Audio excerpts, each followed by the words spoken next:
أعوذ بالله من الشيطان الرجيم بسم الله الرحمن الرحيم قل أمر ربي بالقسط وأقيموا وجوهكم عند كل مسجد وادعوه مخلصين له الدين كما بدأكم تعودون. ہم نے جن کاموں کا حکم دیا ہے وہ تمہیں بتاتے ہیں. قل امر ربی کہ یہ میرے پروردگار نے تو حکم دیا ہے کس چیز کا؟ بالقسط، قسط کا. قسط کا اصل میں تو ترجمہ ہوا عدل، انصاف، اعتدال. یہ چیز کہ میرے پروردگار نے تو حکم دیا ہے قسط، دین پر عمل کرنے کا، جو اعتدال کا دوسرا نام. اور اس سے مراد بعض مفسرین ضحاک رحمت اللہ علیہ وغیرہ اس طرف گئے ہیں کہ اللہ نے ہمیں حکم دیا ہے توحید کا، اور اگر شیطان کی اتباع کر لی، شیطان کی پیروی کر لی تو یہ اللہ کی توحید میں شرک کر لیا. ہم قطعاً شیطان کی پیروی نہیں کرتے. قل امر ربی بالقسط، میرے پروردگار نے توحید کا حکم دیا، ہم نے تو اس کی اتباع کرنی ہے، اس کا حکم ماننا ہے، شیطان کا حکم ہم نے نہیں ماننا. ایک تفسیر کی گئی. عمومی طور پر مفسرین اس طرف گئے ہیں کہ میرے پروردگار نے مجھے اعتدال کا حکم دیا ہے، یعنی اعتدال کے ساتھ زندگی گزاروں، ایکسٹریم سے ہٹ کر. جتنی بھی ایکسٹریمز ہیں، جتنی بھی دونوں اطراف ہیں، ان چیزوں کو چھوڑ کے بالکل درمیان میں اعتدال کے ساتھ زندگی گزاروں. رسول اللہ صلی اللہ علیہ وسلم کی ساری تعلیمات اس اعتدال کا نمونہ ہے. مسلمانوں نے قربانیاں دیں، سب کچھ کیا اس اعتدال کو پیش نظر رکھ کے کہ کسی کا حق میرے متعلق ضائع نہ ہو، اللہ کا دین بھی میں ضائع کرنے والا نہ بنوں، سب کے حقوق پورے ہوتے رہیں. اس اعتدال کی تعلیم دی. حضرت عثمان رضی اللہ عنہ تھے، بدر میں ایک ایک آدمی کی کتنی ضرورت تھی. رسول اللہ صلی اللہ علیہ وسلم فرمایا تم میری بیٹی کے پاس رہ جاؤ. اہلیہ بیمار تھیں حضرت عثمان رضی اللہ عنہ کی، انہیں وہاں چھوڑ دیں. حضرت ابن ثعلبہ رضی اللہ عنہ تھے، اور ابن عبد البر نے الاستیاب میں ان کے تذکرے میں لکھا ہے. ابن ثعلبہ کا نام غالباً ایاس تھا، غالباً.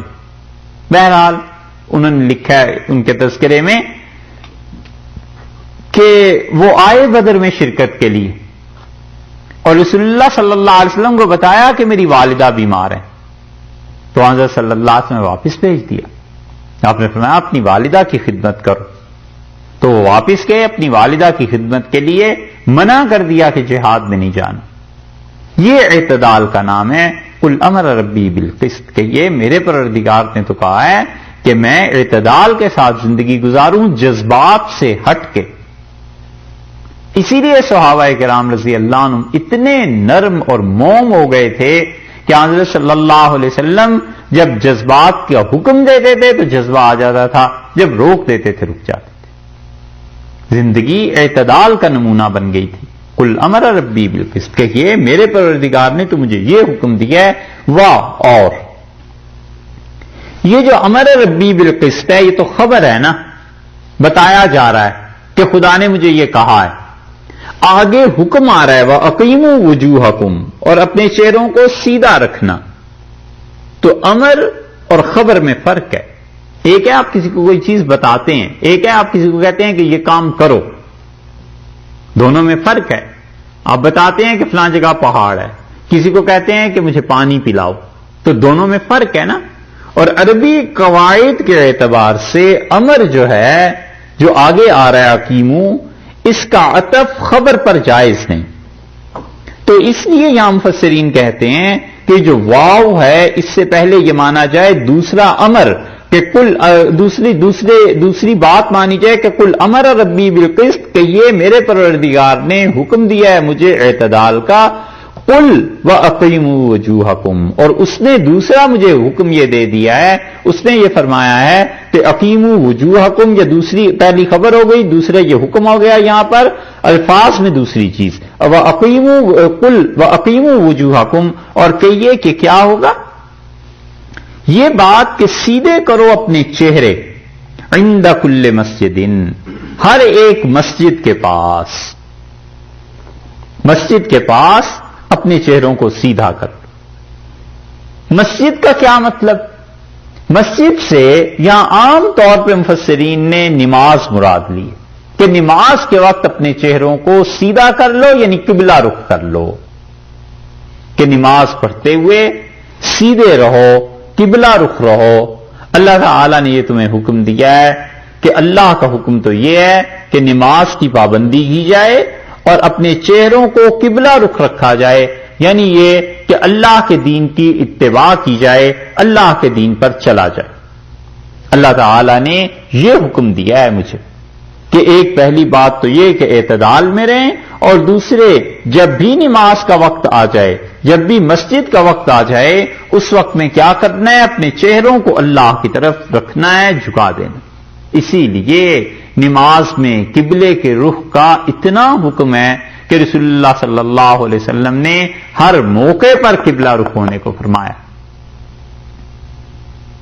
عام طور پہ انسان کھڑا ہوتا ہے نا تو اس کے پاؤں جو ہوتے ہیں وہ دائیں بائیں ذرا سے ایسے ہوتے ہیں۔ شریعت نے حکم دیا ہے کہ جان بوجھ کے اپنے اختیار سے دونوں پاؤں سیدھے قبلے کی طرف کرے۔ انسان قبلے کی طرف کھڑا ہوتا ہے، ہاتھ باندھتا ہے، حکم یہ دیا ہے کہ بالکل آغاز میں جب اللہ اکبر کہتا ہے تو قبلے کی طرف جہاں سجدہ کرنا ہے وہاں نگاہ ہونی چاہیے، اور اصل حکم تو یہ تھا کہ سامنے دیکھنا چاہیے، بالکل اپنے سامنے۔ لیکن ڈر یہ ہوا کہ اگر لوگوں کو اس طرح دیکھنے کی اجازت دے دے تو نماز میں ادھر ادھر دیکھتے رہیں گے، تو اس کے لیے فقہا نے کہا کہ سجدے کی جگہ پر دیکھو۔ اب کوئی اتنا سر جھکا لے کہ خود اپنے پاؤں کو دیکھ رہا ہے، اپنے کپڑوں کو دیکھ رہا ہے، اپنی داڑھی کو دیکھ رہا ہے، یہ سارے ائمہ نے لکھا ہے کہ بدعت۔ وہ کہتے ہیں تکبیر تحریمہ کے وقت، پہلی تکبیر کے وقت سب سے صحیح چیز تو یہ ہے کہ بالکل سامنے نگاہ ہونی چاہیے، اور اللہ اکبر کہہ کے نگاہ کو جھکائے، اس جگہ پر رکھے جہاں پہ اس نے سجدہ کرنا ہے۔ اور اگر ڈر ہے اس کو کہ میں ادھر ادھر دیکھنے لگوں گا، عادت ہو جائے گی، تو پھر پہلے سے ہی قبلے کی جگہ پر نظر رکھ کے بالکل سر کو جھکا دینا، یہ چیز منع آئی ہے۔ سب فقہا کہتے ہیں یہ بدعت ہے، کیونکہ چہرہ بالکل زمین کی طرف جھک جائے گا نا۔ اللہ نے کہا ہے اپنے چہروں کو سیدھا رکھو، قبلے کی طرف رکھو۔ سجدے میں نبی کریم صلی اللہ علیہ وسلم ساری انگلیاں سمیٹ لیتے تھے۔ نماز میں دو ہی مقامات ہیں جن کے متعلق حکم آیا، رکوع ہے، حکم ہوا کہ ساری انگلیاں کھول دو اور انگلیاں سے اپنے گھٹنوں کو پکڑ لو۔ یہ نہیں ہے کہ صرف اس پہ رکھ دیا جائے، بلکہ جھک کے اور اس کے بعد ہتھیلی اور انگلیوں سے گھٹنوں کو پکڑ لیا جائے، یہ ہے سنت۔ اور دوسرا مقام سجدہ ہے کہ یہاں ساری انگلیوں کو بند کر لے اور قبلہ رخ کرے۔ اس لیے قبلہ اگر ادھر ہے تو ہاتھ ایسے نہ رکھے، ایسے رکھے، سیدھے قبلے کی طرف انگلیاں ہونی چاہیے، دونوں سجدوں میں بند کر۔ حضرت مجدد الفسانی رحمت اللہ علیہ نے ایک جگہ لکھا ہے، وہ کہتے ہیں کہ اس سنت پہ عمل کرنا کہ رسول اللہ صلی اللہ علیہ وسلم سجدے میں دونوں ہاتھوں کی انگلیاں بند رکھتے تھے، فرماتے ہیں کہ کئی نوافل پڑھنے سے ہمارے نزدیک یہ اچھا ہے کہ اس پہ عمل کریں، کیونکہ بہرحال رسول اللہ صلی اللہ علیہ وسلم کا حکم اور ان کا فرمان، ان کی طریقہ یہ سب سے زیادہ اولا ہے۔ سجدے میں جائے دونوں پاؤں کو اچھی طرح زمین پہ پریس کرنا چاہیے، انگلیوں کو، حتیٰ کہ 10 کی 10 انگلیاں انگوٹھوں سمیت، 8 انگلیاں اور 2 انگوٹھے سب قبلے کے رخ پہ ہو جائیں، جتنا بھی کر سکے۔ لیکن سب سے اچھا تو یہ ہے کہ بالکل ساری انگلیاں اور انگوٹھے قبلے کی طرف مڑ جائیں۔ اس لیے جگہ جگہ پر حکم ہے کہ جو عبادت ہے قبلے کا احترام، قبلے کو دیکھو۔ ذبح کرنا ہے جانور کو، مستحب یہ ہے کہ قبلہ کے رخ لٹائے۔ میت کو دفن کرنا ہے، قبلہ کی طرف رخ کر کے پوری کروٹ اسے دی جائے، یہ تھوڑی ہے کہ صرف چہرہ پھیر دیا جائے۔ یہ اتنا بڑا جرم اور غلط مسئلہ ہے جو مسلمانوں میں رائج ہو گیا ہے کہ آپ دیکھیں قبر میں لٹا دیتے ہیں اور پھر ہر طرف سے آواز آ رہی ہوتی ہے کہ جی اس کا چہرہ قبلے کی طرف کرنا۔ چہرہ، یہ چہرے کی بات نہیں ہے، پورے جسم کی بات ہے، اس کو کروٹ پر لٹانا چاہیے اور یہ واجب ہے، واجب۔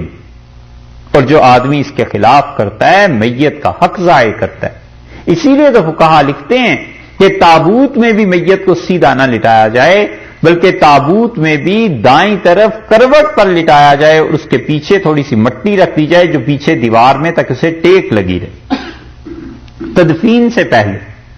ویسے تو تابوت کو صحیح لٹا دیں، کیونکہ اگر منتقل کرنا ہوگا تو وہ تو پھر میت گر بھی سکتی ہے، اس وقت تو نہیں، لیکن جس وقت دفن کرنا ہے تابوت کو کھول کے اس کو بالکل صحیح کروٹ پر لٹا کے، جیسے آدمی سوتے ہوئے لیٹتا ہے، اس کا ایک ہاتھ نیچے والا ادھر کو نکال دیا جائے دایاں، اور بایاں ہاتھ اس کے اوپر آ جائے گا، اس کا ہاتھ اس کی ران پہ رکھ دیا جائے اور پیچھے جو دیوار ہے اس کے ساتھ ٹیک لگا دی جائے، یا اس کے جسم کے میت کے اور دیوار کے درمیان مٹی کے ڈھیلے رکھ دیے جائیں۔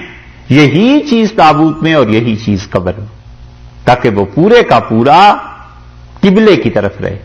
اسی لیے حدیث میں آیا ہے، رسول اللہ صلی اللہ علیہ وسلم نے سکھایا، آپ نے فرمایا یہ کثرت سے پڑھتے رہو جب تم میت کو قبر میں رکھو اور میت کے سارے اس کو غسل دو کہ بسم اللہ وعلی ملت رسول اللہ، اللہ کے نام کے ساتھ اور اس کے رسول صلی اللہ علیہ وسلم کی سنت کے مطابق۔ ایک جگہ آیا ہے بسم اللہ وعلی ملت رسول اللہ،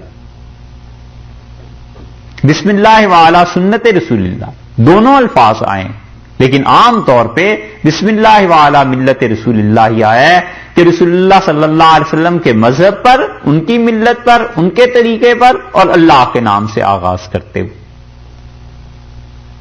اس لیے فرمایا کہ جتنی بھی نیکیاں ہیں قبلے کی طرف، وَأَقِیمُوا وُجُوهَکُمْ عِنْدَ كُلِّ مَسْجِدٍ، اور دیکھو اللہ تعالیٰ کے لیے جب نماز پڑھنی ہے مسجد میں آؤ، اللہ کی طرف چہرہ کرنا ہے اپنے منہ ہر نماز کے وقت۔ ایک اللہ نے تو یہ حکم دیا ہے وَادْعُوهُ مُخْلِصِينَ، اور اللہ نے تو یہ حکم دیا ہے کہ اس کی اطاعت کرو۔ اب ظاہری اطاعت کے بعد یہ باطن کی بات آ گئی کہ وَادْعُوهُ، پکارو اللہ کو، مخلصین، نرے ہو کر اس کے، خالص اس کے، لہ الدین، اس کے حکم بردار بن کر، اس کے فرما بردار بن کر، بس اسے ہی پکارو۔ ظاہر میں قبلے کا احترام، اللہ کے ساتھ تعلق، اور باطن میں اخلاص، یہ دونوں چیزوں کو جمع کرو۔ صرف اللہ ہی کو پکارو، صرف اسی کی عبادت کرنی ہے، کما بداکم، اور دیکھو اس اخلاص پہ تو کئی بار بات ہوئی نا، کما بداکم تعودون، جیسے تم کو پہلے بنایا تھا، تعودون، دوسری بار پھر بنو گے۔ ان کے لیے کوئی مشکل نہیں ہے، جیسے اس نے پہلے دیا تمہیں جنم، محض اس کا ارادہ تھا، محض اس نے اپنا ارادہ فرما لیا کہ ایک دنیا بن جائے اور سیدنا آدم علیہ الصلوۃ والسلام بن جائیں، تو اسی طرح تم دوبارہ بنائے جاؤ گے، اسی طرح اللہ کے حضور میں پیش ہو جاؤ گے۔ اللہ کے لیے کوئی مشکل نہیں ہے تمہیں دوبارہ بنانا، تو زندگی کے دونوں پہلوؤں کا خیال رکھنا، ظاہر کا بھی اور باطن کا بھی۔ اور ظاہر میں قبلے کا احترام، وہ چیزیں ضروری ہیں، اور رہ گیا تمہارا باطن، تو اس میں اخلاص ضروری ہے، صرف اللہ کے لیے عمل کرتے رہو، صرف خدا کی توحید غالب رہے گی تو پھر کیا ہوگا، عمل بھی اسی کے لیے ہوگا۔ وہم و گمان میں بھی جب شرک نہیں ہوگا تو کیوں کسی کے لیے عمل کرے گا، عمل تو اللہ کے لیے کرے گا۔